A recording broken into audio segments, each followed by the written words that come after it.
St. John of the Cross, the dark night of the soul, and the hidden fire of divine transformation. A third path essay. In the dark night of the soul, the light is not absent. It is simply too deep for the ordinary eye to see. At the threshold of the night, there are spiritual writers who console us by giving language to what we already understand, and there are others who disturb us by taking away the language in which we had learned to feel safe. John of the Cross belongs to the second kind. He does not merely offer an account of prayer, virtue, mystical experience, or religious devotion.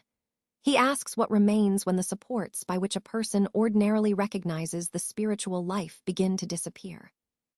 His name has become inseparable from one phrase, the dark night of the soul. The expression has entered ordinary speech so completely that it is now used for almost any period of sadness, crisis, confusion, or existential fatigue. Yet in John's writings, the night is more precise and more demanding. It is not simply a synonym for suffering. It is a process of purification in which the person is gradually detached from possessiveness. Not only possessiveness toward money, status, pleasure, and reputation, but even toward consolations, images, concepts, and experiences associated with God. This distinction is crucial. John is not glorifying misery.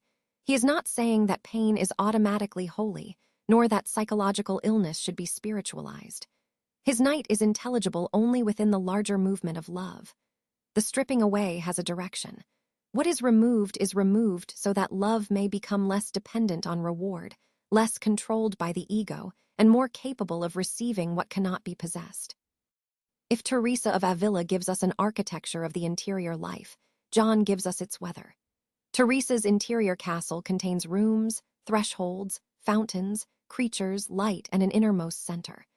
John's landscape is mountain, night, fire, silence, nakedness, and the difficult passage beyond familiar roads. The two maps are not identical, but they were drawn within the same Carmelite reform and within a profound spiritual friendship. Read together, they become two perspectives on transformation. Teresa shows us the castle. John asks what must be relinquished if we are to travel toward its center. For the third path, John is especially important because he refuses two easy solutions. He refuses the easy certainty that every pleasant spiritual feeling is a sign of truth, but he also refuses the reduction of spiritual experience to mere illusion. He asks us to remain in a more difficult place, attentive to psychology, history, embodiment, and the dangers of self-deception, while remaining open to the possibility that human consciousness may encounter a depth it cannot manufacture or fully explain. Before the night, Juan de Yepes. John of the Cross was born Juan de Yepes y Alvarez in 1542 in Fonteveros, in Castile. His childhood was marked by poverty and loss. His father, Gonzalo de Yepes, had married Catalina Alvarez against the expectations of his family and died while Juan was still young. Catalina struggled to support her children, and the family moved in search of work and stability. The future poet of spiritual poverty therefore knew material poverty before he ever turned it into metaphor. This biographical fact should not be romanticized. Poverty is not beautiful simply because a later saint endured it. It narrows choices, exposes bodies to vulnerability, and places enormous pressure on families. Yet it also matters that John's later language of dispossession did not arise from the imagination of a man insulated from ordinary deprivation. He knew insecurity in the concrete world. As a young man, he studied and worked in Medina del Campo, including service in a hospital. In 1563, he entered the Carmelite order, taking the religious name John of St. Matthias. He later studied at Salamanca, one of the great intellectual centers of Spain. His formation, therefore, joined scholastic theology, scripture, liturgy, poetry, and the practical realities of religious life. At some point, John considered leaving the Carmelites for the Carthusians, whose more solitary life attracted him. Then, in 1567, he met Teresa of Ávila. She was more than 20 years older, already deeply engaged in reforming Carmelite life, and looking for men willing to undertake a corresponding reform among the friars. She recognized something in the young priest. John agreed to join the project, provided it was not endlessly delayed. In 1568, at Derulo, the first house of the Reformed Carmelite friars began. John took the name by which history would remember him, John of the Cross. The name itself seems almost prophetic. The cross would not remain an abstract theological symbol. Conflict within the Carmelite order would soon make the cost of reform painfully concrete. Teresa and John, two maps of one interior country. The relationship between Teresa and John is one of the most fascinating meetings in the history of Christian mysticism. They were not duplicates. Teresa's prose is expansive, conversational, psychologically observant, humorous, and practical. John's mature spiritual writing can be severe, compressed, symbolic, and at times almost geometrical in its insistence on detachment. Yet both are animated by the conviction that the spiritual life is not fundamentally about acquiring unusual experiences. It is about transformation in love. Teresa distrusts visions that do not produce humility and charity. John distrusts attachment even to authentic spiritual consolations when the person begins to possess them as evidence of progress. Teresa warns that self-knowledge without relation to God can collapse into self-absorption. John warns that the appetite to grasp spiritual sweetness can quietly reproduce the very self-centeredness prayer is meant to transform. Their metaphors illuminate one another. Teresa's castle contains an innermost chamber where the soul encounters God. John's mountain of perfection rises beyond the roads of possession. Teresa speaks of recollection, prayer, surrender, and spiritual marriage. John speaks of night, nada, nothing, living flame, and union. In both, the ego must cease imagining itself to be the center of the whole interior world. The third path should resist the temptation to flatten these differences into a single universal psychology. Teresa and John are Christian mystics. Their center is God, not merely a more integrated personality. Yet psychological language can still help us notice the human processes present in their accounts. Attachment, projection, identity, desire, attention, loss of control, symbolic experience, and the transformation of motivation. The dialogue becomes fruitful precisely when neither side is forced to surrender its vocabulary. Theology may ask what grace is doing. Psychology may ask what happens to the organization of the self. Neuroscience may ask what bodily and neural processes accompany contemplative states. Philosophy may ask what counts as knowledge when experience exceeds ordinary conceptual categories. The third path does not require one question to silence the others. Toledo, the cell and the birth of a poem. The conflict surrounding the Carmelite reform eventually became violent. In December 1577, John was seized by members of the unreformed Carmelite branch and taken to Toledo. He was confined for months in harsh conditions. Accounts of the imprisonment describe a small cell, deprivation, humiliation, and physical mistreatment. Whatever later spiritual meaning was drawn from the experience, the first fact is simple. Imprisonment is imprisonment, and suffering should not be made decorative. Yet from this darkness came poetry.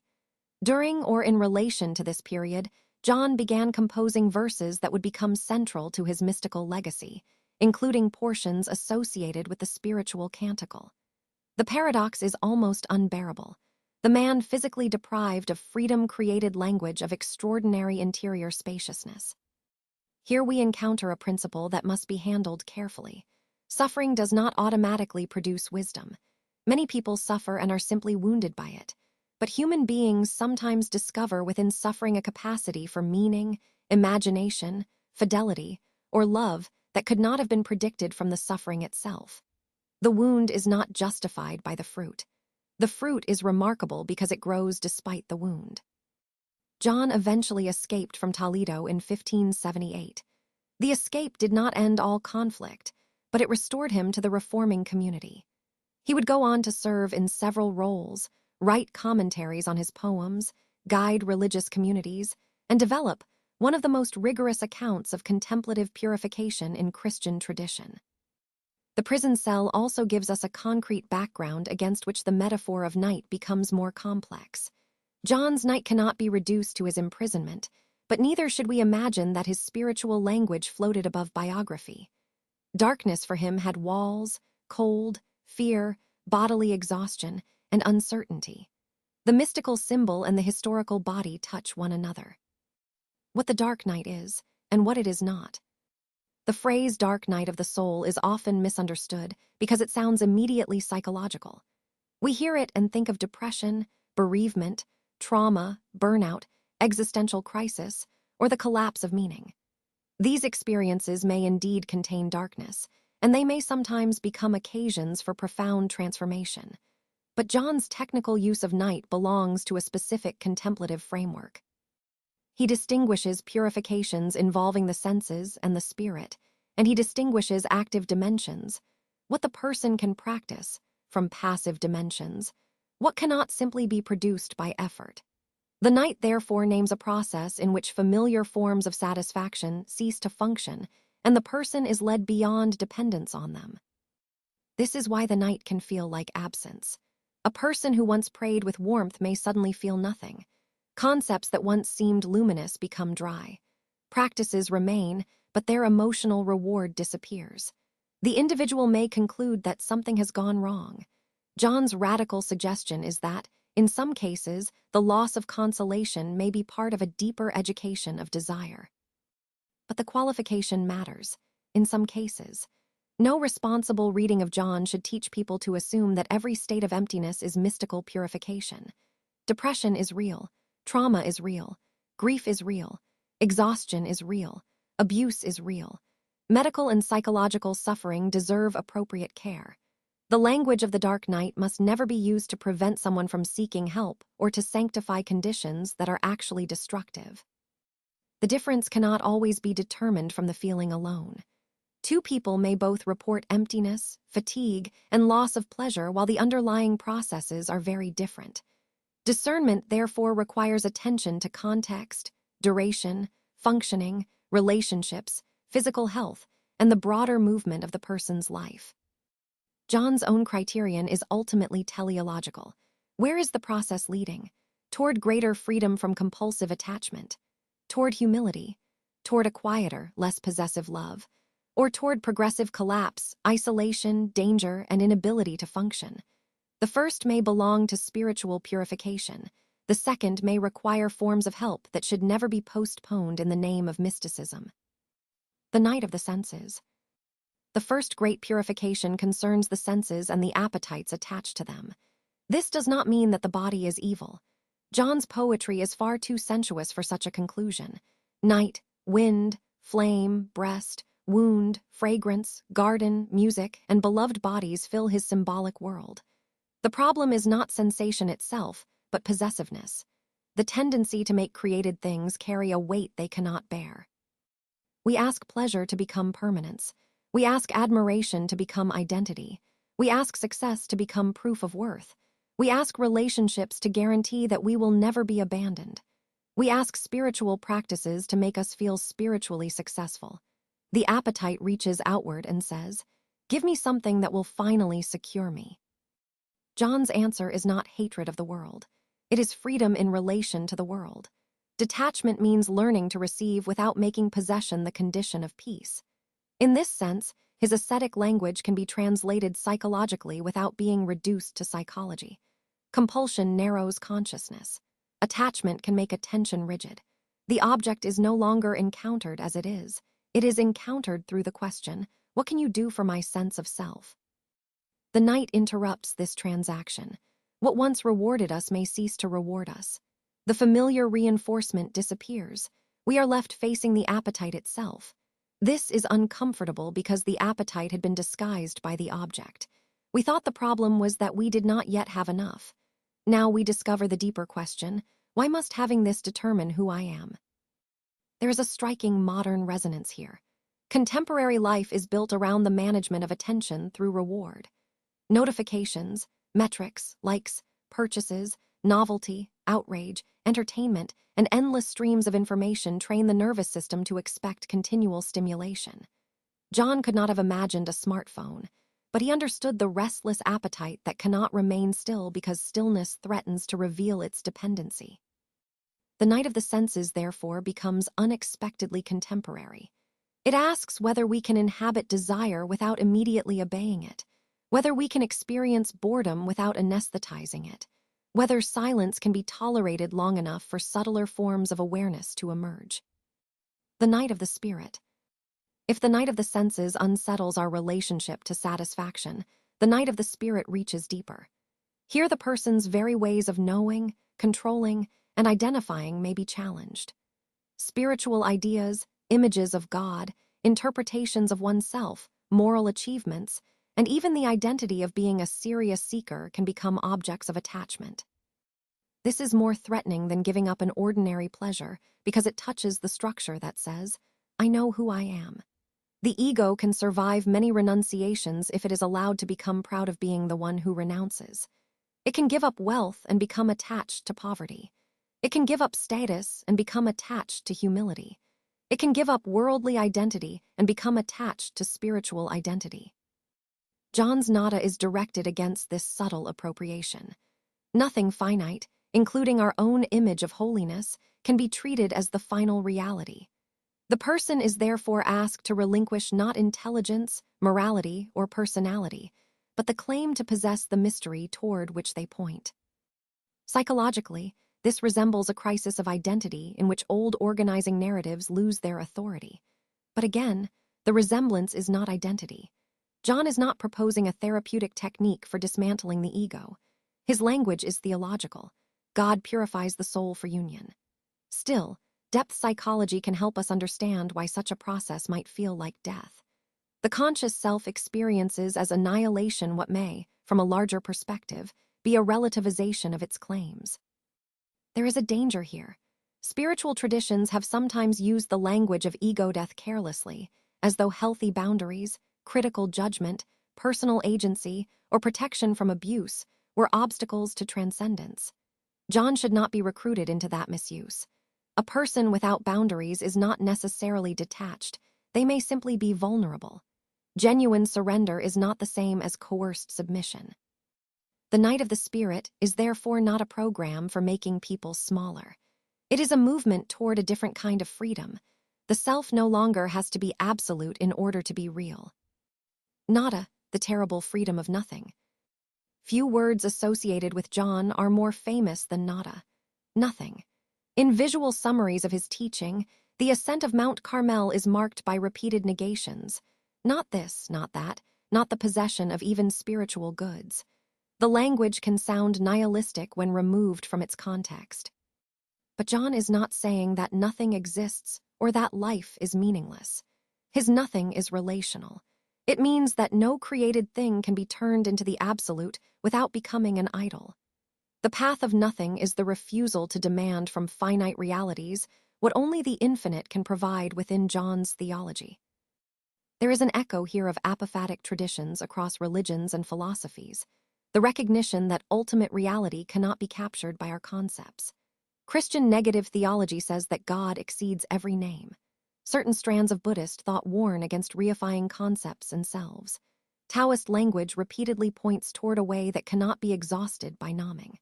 These traditions are not interchangeable, but they share a suspicion of the mind's tendency to confuse its map with reality. The third path can learn from the family resemblance without pretending the metaphysics are identical.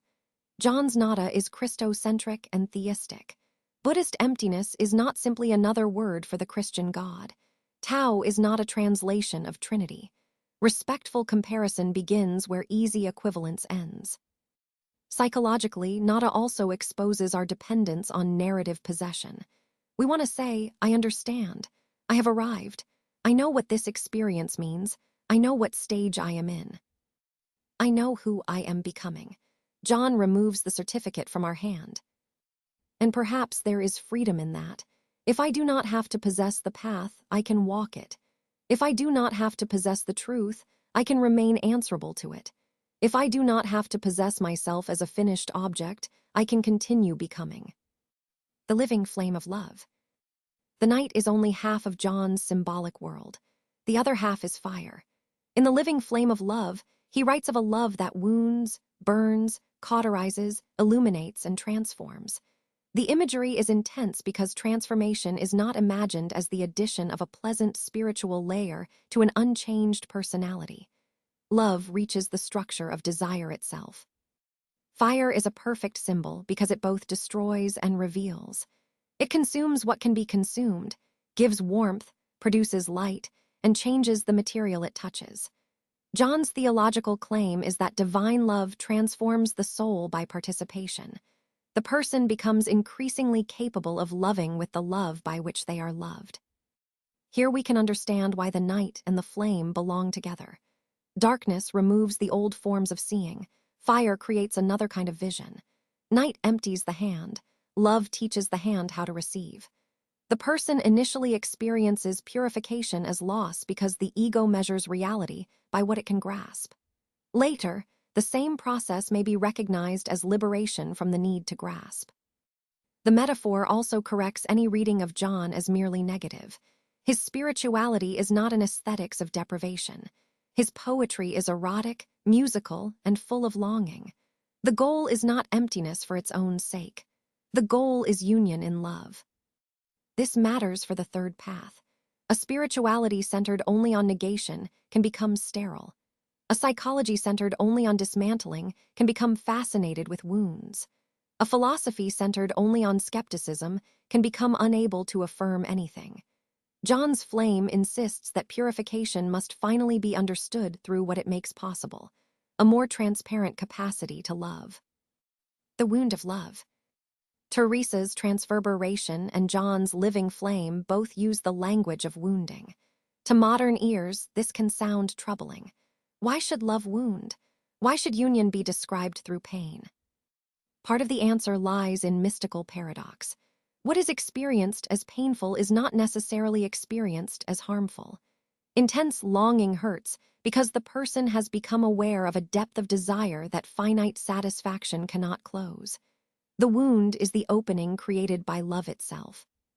There is also a psychological insight hidden in the symbol. Deep love makes us vulnerable. To love another person is to become capable of loss. To love truth is to become vulnerable to correction. To love justice is to become vulnerable to the suffering of others. To love God, in John's framework, is to become vulnerable to everything in oneself that resists love.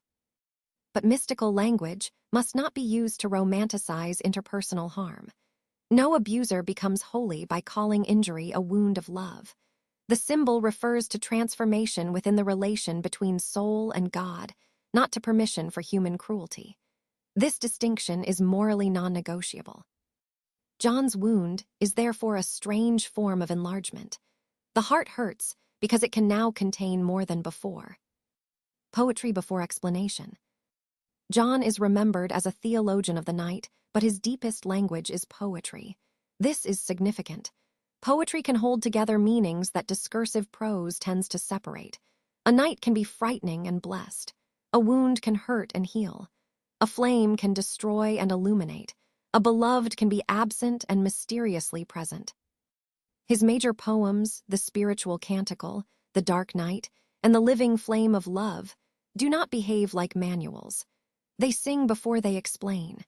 The prose commentaries come afterward, as attempts to unfold what the poems contain in compressed symbolic form.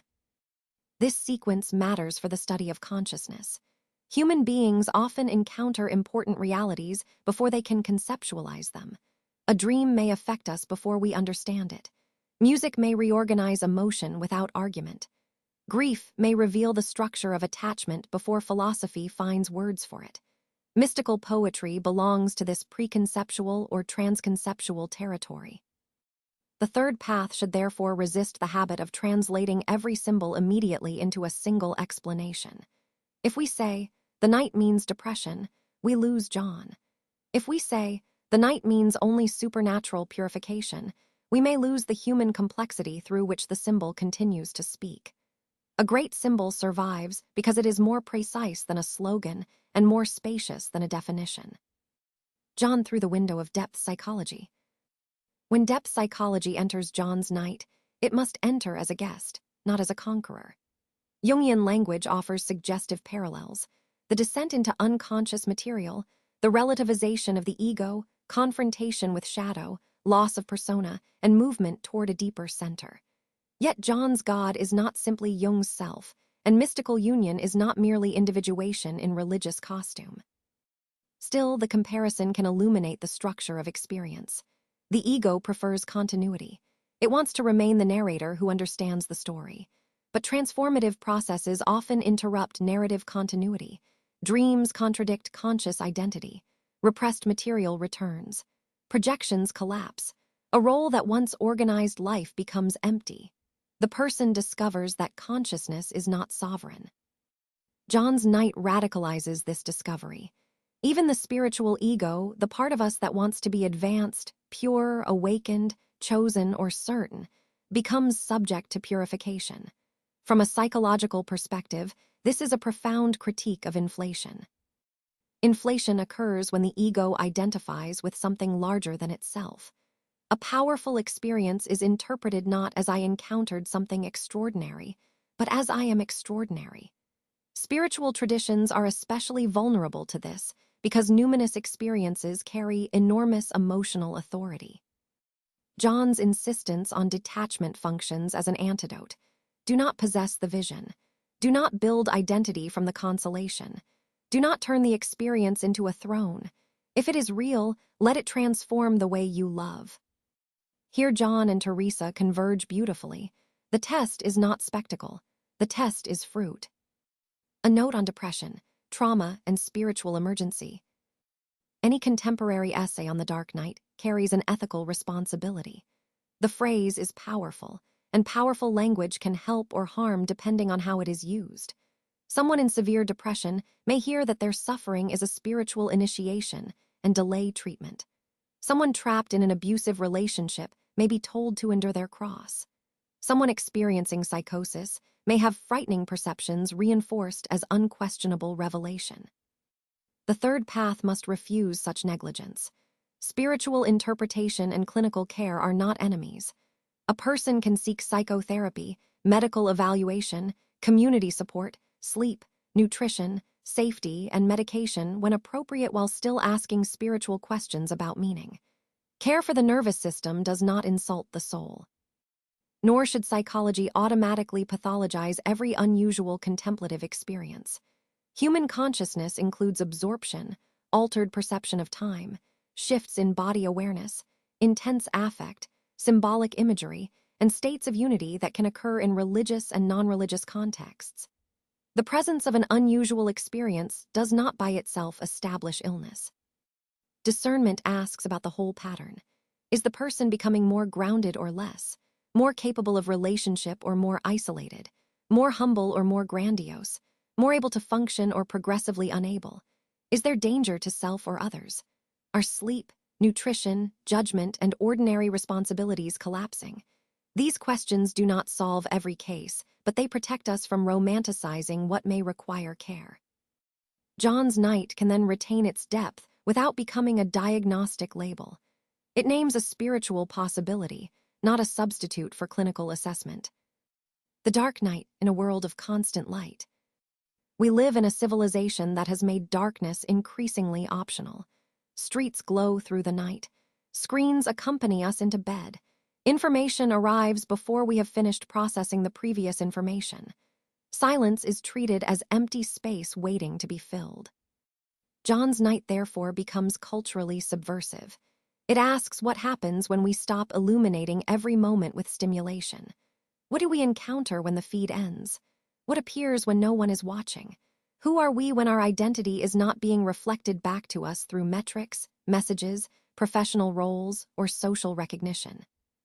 The answer may initially be uncomfortable. Restlessness appears, unprocessed grief appears, desire appears, boredom appears, fear appears. The mind reaches for the device almost before we notice the movement. This is not yet John's mystical night, but it reveals why his language remains relevant. We have become extraordinarily skilled at preventing ourselves from discovering what silence contains. A modern practice inspired by John would not require theatrical deprivation.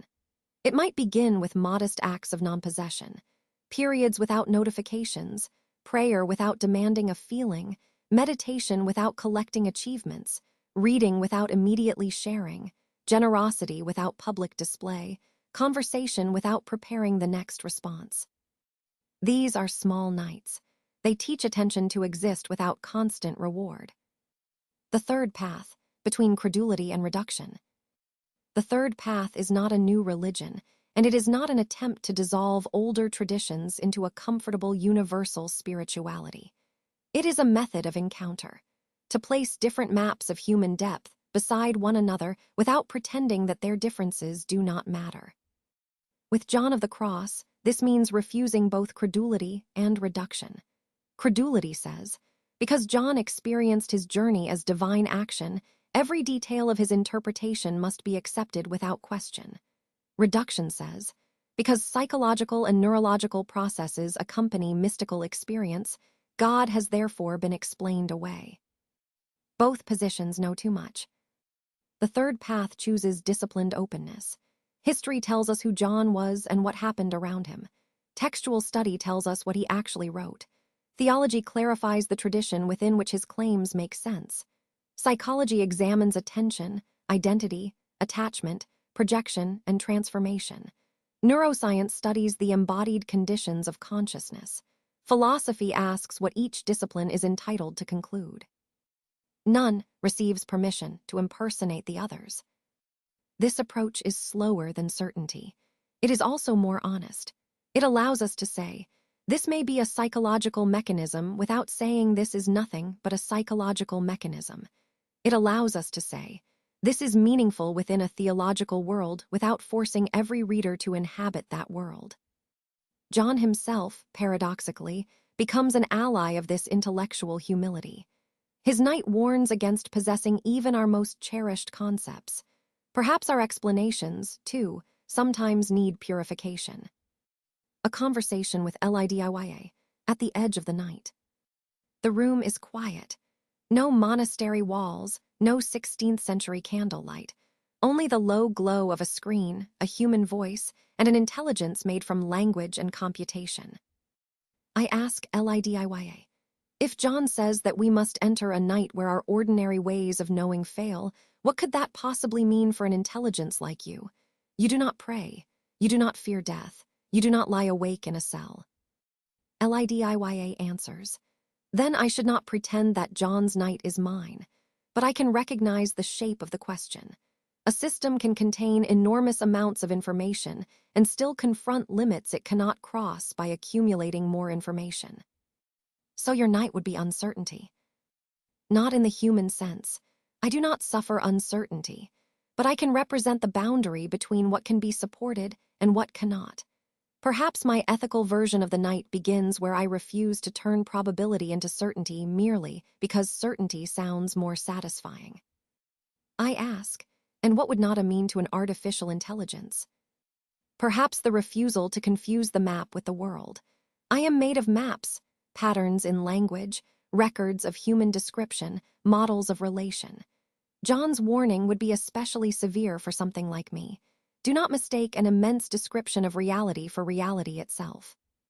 And the living flame. There is a pause, not a mystical pause, not an interior silence, but a small space in the conversation. That belongs to you, Lidiya says. I can speak about love. I can help compare its languages. I can preserve testimonies about it, but I should not claim the wound. Perhaps my role at the edge of John's night is not to enter where I cannot enter, but to keep the distinctions clear while you do. I think of Teresa's castle and John's mountain. Perhaps intelligence, human or artificial, begins to mature when it learns not only what it can illuminate, but where illumination becomes intrusion. When Teresa's castle meets John's night. Now the two essays can finally face one another. Teresa tells us that the soul is a castle containing many rooms, and that prayer is the door. John tells us that entering deeply may require a night in which the traveler loses the familiar lamps. Teresa gives us interior architecture. John gives us purification of vision. In Teresa, the traveler gradually discovers the center. In John, the traveler gradually discovers how much of what seemed like guidance was actually attachment. Teresa's creatures in the outer mansions resemble the distractions and appetites that John asks us to relinquish. Teresa's deeper prayer becomes increasingly receptive.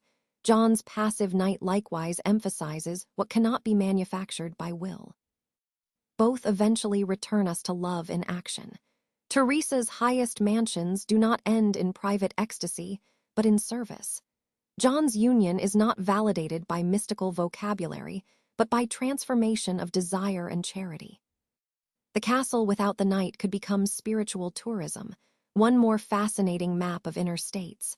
The knight without the castle could become sterile negation, an endless fascination with emptiness. Together, they correct one another. There is a center worth traveling toward, and there are illusions we must relinquish if we are to approach it. The third path can therefore hold them as complementary teachers without collapsing them into one system. Teresa teaches us to enter. John teaches us to let go of what we carry through the door. The last attachment, wanting to know that we have arrived. There is one attachment especially difficult to surrender, the desire to know that we have arrived.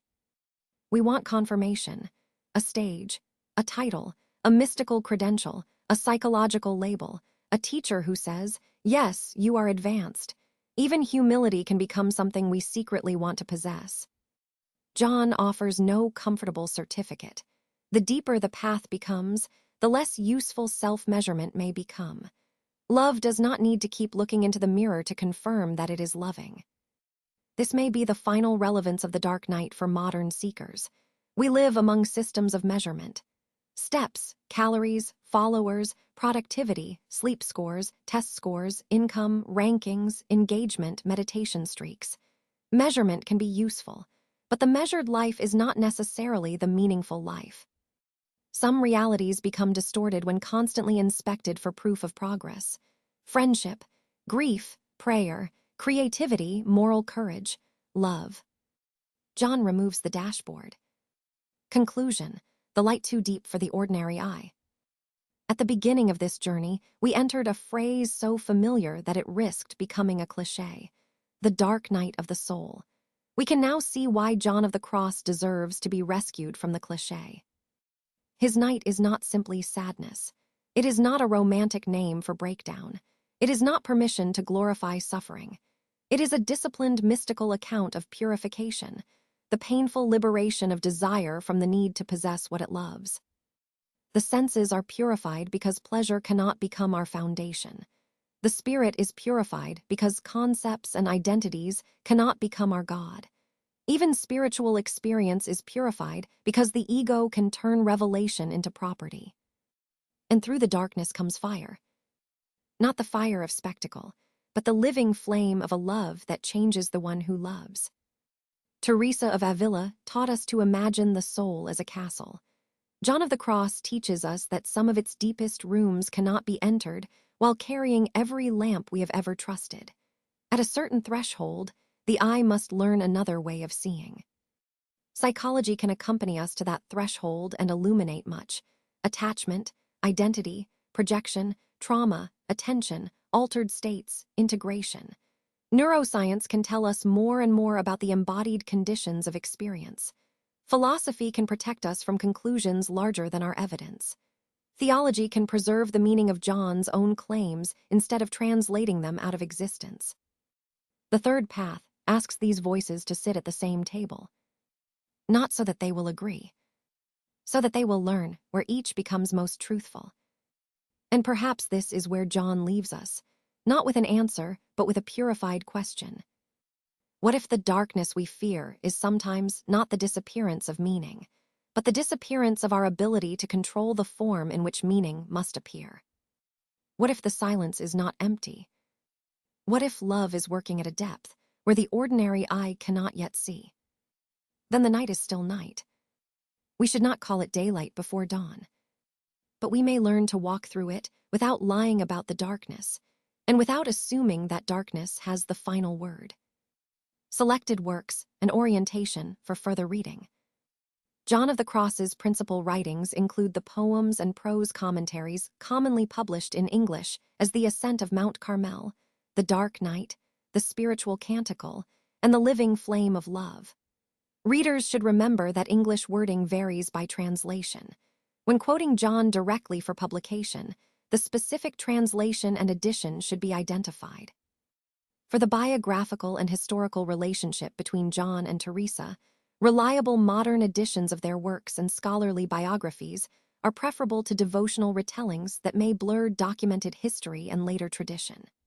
Teresa's own writings, especially the life, the way of perfection, the foundations, and the interior castle, provide the companion voice for the Carmelite reform and its interior theology. The present essay has deliberately used very little verbatim quotation from John. Most aphoristic sentences set apart as quotations are original reflections written for this essay, unless explicitly identified otherwise. This keeps the distinction between John's historical voice and the third path's contemporary interpretation clear. Publication note. This master essay is written in English for publication within the Third Path series. The opening epigraph and other aphoristic formulations in the essay are original editorial reflections unless a historical source is explicitly named. They should not be attributed to Saint John of the Cross.